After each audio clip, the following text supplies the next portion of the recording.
Dalam Konstitusi Amandemen Undang-Undang Dasar 1945 tahun 2000 tentang Peraturan Kebebasan Beragama dan Berkeyakinan di Indonesia atau KBB semakin menguat.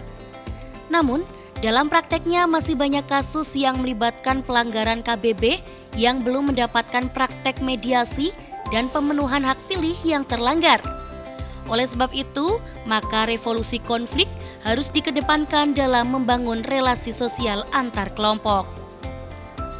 Hal tersebut diungkapkan dalam diskusi bedah buku Mengelola Konflik Memajukan Kebebasan Beragama yang digelar Rabu kemarin di Auditorium Sekolah Pasca Sarjana Universitas Gadjah Mada Yogyakarta yang menghadirkan penulis buku sekaligus pengelola program studi agama dan lintas budaya Zainal Abidin yang merupakan dosen hubungan internasional Visipol UGM dan juga Direktur Sentra for Religious and Cross Culture Studies.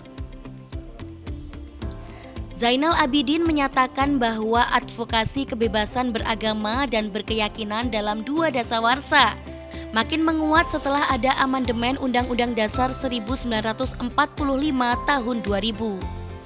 Namun di sepanjang 20 tahun ini, advokasi KBB dilakukan dengan munculnya kasus penyerangan jemaat Ahmadiyah.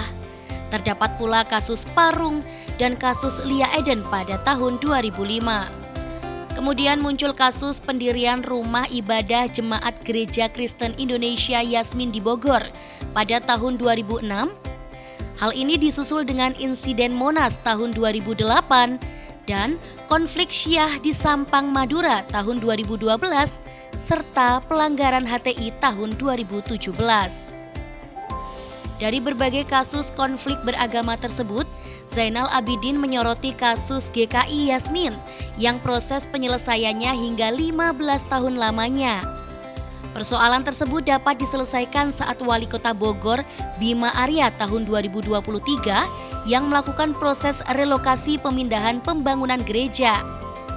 Menurutnya, relokasi ini menjadi pilihan dan jangan sampai terulang kembali, sebab resolusi konflik harus diselesaikan dalam rangka membangun relasi antar kelompok.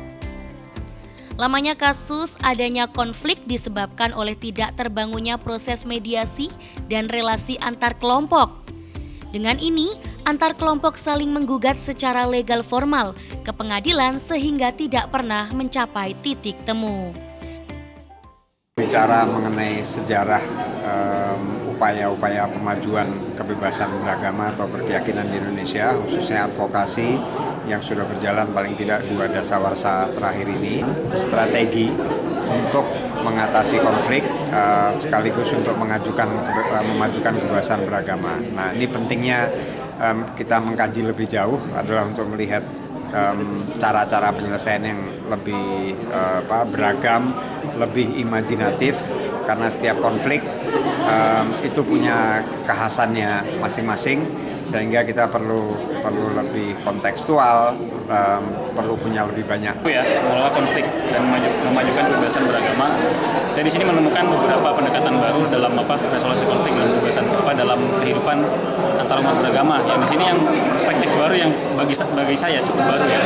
Bahwasanya konflik ini tidak perlu dipandang negatif dan bahkan kita bisa mengarahkan konflik itu kepada hal yang lebih produktif.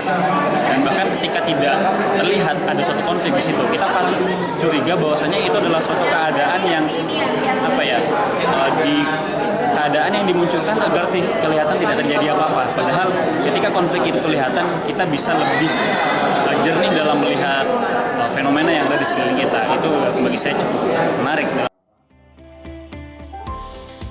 Proses relokasi pada kasus GKI Yasmin dapat dianggap menormalisasikan konflik.